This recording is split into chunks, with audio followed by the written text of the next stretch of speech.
Review 4. Now we review again, this time aware we are preparing for the second part of learning how the truth can be applied. Today we will begin to concentrate on readiness for what will follow next. Such is our aim for this review and for the lessons following.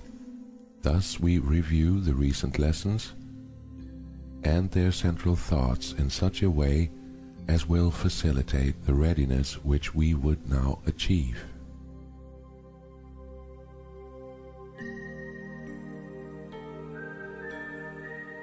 There is a central theme that unifies each step in the review we undertake, which can be simply stated in these words. My mind holds only what I think with God.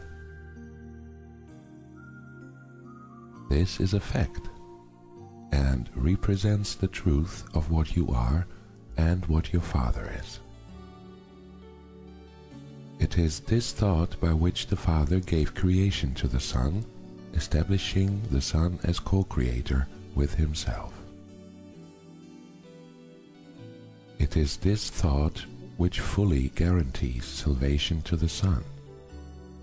For in His mind, no thoughts can dwell but those His Father shares.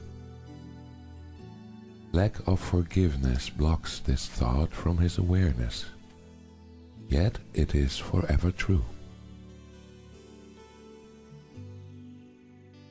Let us begin our preparation with some understanding of the many forms in which the lack of true forgiveness may be carefully concealed.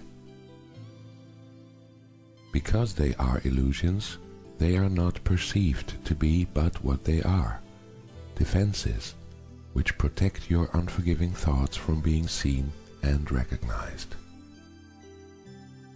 Their purpose is to show you something else and hold correction off through self-deceptions made to take its place.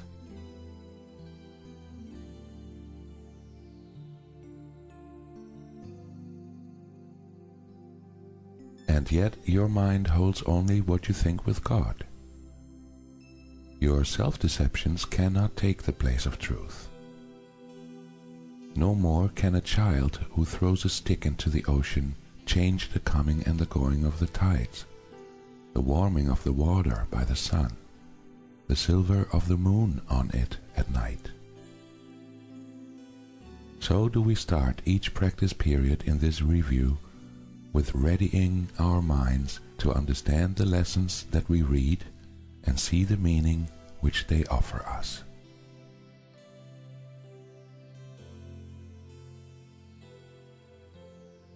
Begin each day with time devoted to the preparation of your mind to learn what each idea you will review that day can offer you in freedom and in peace. Open your mind and clear it of all thoughts that would deceive, and let this thought alone engage it fully and remove the rest. My mind holds only what I think with God.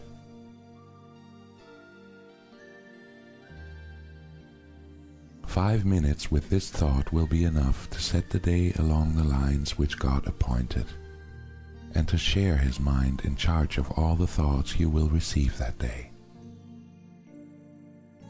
They will not come from you alone, for they will all be shared with Him. And so each one will bring the message of His love to you, returning messages of yours to Him. So will communion with the Lord of hosts be yours, as He Himself has willed it be. And as His own completion joins with Him, so will He join with you, who are complete, as you unite with Him and He with you. After your preparation, merely read each of the 2 ideas assigned to you to be reviewed that day. Then close your eyes and say them slowly to yourself. There is no hurry now, for you are using time for its intended purpose. Let each word shine with the meaning God has given it, as it was given to you through His voice. Let each idea which you review that day give you the gift which He has laid in it for you to have of Him. And we will use no format for our practicing but this. Each hour of the day bring to your mind the thought with which the day began, and spend a quiet moment with it. Then repeat the 2 ideas you practice for the day unhurriedly, with time enough to see the gifts which they contain for you, and let them be received where they were meant to be.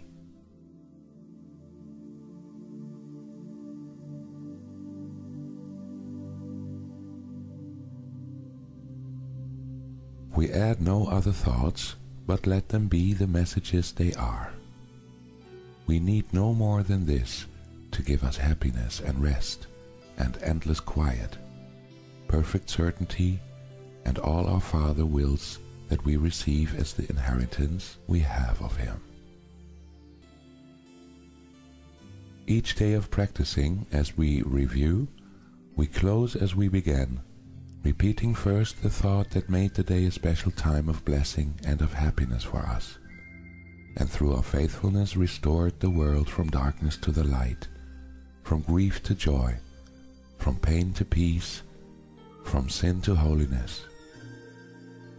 God offers thanks to you who practice thus the keeping of His word. And as you give your mind to the ideas for the day, again before you sleep, His gratitude surrounds you in the peace wherein He wills you be forever, and are learning now to claim again as your inheritance.